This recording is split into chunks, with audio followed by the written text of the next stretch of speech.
మీకు అంత ఇష్టం సినిమాలంటే ఎట్లయినా హీరోయిన్గా నన్ను నేను స్క్రీన్ మీద చూసుకోవాలి అనుకున్న ఆమని గారు ఒక పెద్ద హిట్ వచ్చింది, తర్వాత హిట్స్ మీద హిట్స్ వస్తూనే ఉన్నాయి.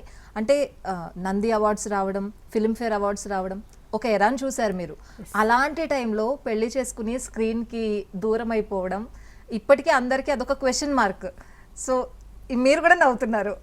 అంటే నేను అది చేసింది తప్పు అని ఎప్పుడన్నా అనిపించిందా మీకు? ఇప్పుడు అనిపిస్తుంది, అప్పుడు అనిపించలేదు. అంటే మేము అడుగుతుంటే అనిపిస్తుంది. లేదు, నేను ఫీల్ అవుతాను. మీరు అడగకపోయినా ఇప్పుడు ఫీల్, ఎందుకంటే చాలా మంచి మంచి క్యారెక్టర్స్ నేను మిస్ అయ్యాను.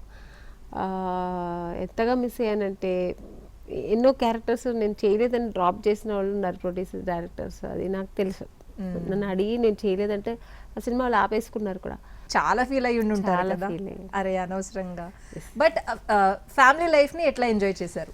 బాగానే ఉండింది, ఫ్యామిలీ లైఫ్ కూడా బాగానే ఉండింది. అది కూడా ఏమైనా అది పర్సనల్ లైఫ్ బాగుంటుంది, అది వేరు, అది హ్యాపీ వేరు. బట్ నేను ఇష్టపడి వచ్చింది ప్రొఫెషనల్ని మిస్ అయ్యాను అనేది, అది ఇంకా ఎక్కువ బాధ కూడా ఉండింది పక్కన. కానీ మీకు ఆ పాయింట్లో అది ఇంత మంచి కెరియర్ వెళ్తుంది ఎందుకు ఇప్పుడు అని బ్యాక్ బోన్గా ఉండి చెప్పిన వాళ్ళు ఎవరు లేరా ఆమని గారు? చాలా మంది చెప్పారు, మా అమ్మాయి చెప్పారు. మా అమ్మాయి బ్యాక్ బోన్ నాకు. మా అమ్మ అయితే ఇంకా ఏడ్చింది లిటరల్గా. వద్దు నాన్న చేసుకో, నువ్వు ఒకవేళ నీకు అంత ఇష్టం ఉంటే పెళ్లి చేసుకో అని, వదిలొద్దు, నువ్వు ఎంత కష్టపడి వచ్చావు నీకు తెలుసు కదా, ఇండస్ట్రీ వదిలొద్దని ఎంతోమంది అయితే చెప్పించింది. ఆ టైంలో నాకు ఎక్కలేదు. ఎక్కింది, బట్ సిచ్యుయేషన్స్ అలా ఉండింది.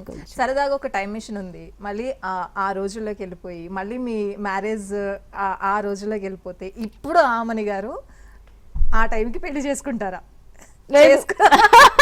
నెవర్ చేసుకోరు. ఈ సినిమాలో చేస్తా. ఇది బాగుంది కదా, మీకోసమైనా టైం మిషన్ పెట్టాలి. బాగుంటుంది కదా, 20 years అలా బ్యాక్ వెళ్ళిపోతే హ్యాపీగా. వీలైతే చిరంజీవి గారు, వెంకటేష్ గారు వాళ్ళ పక్కన కూడా చేసి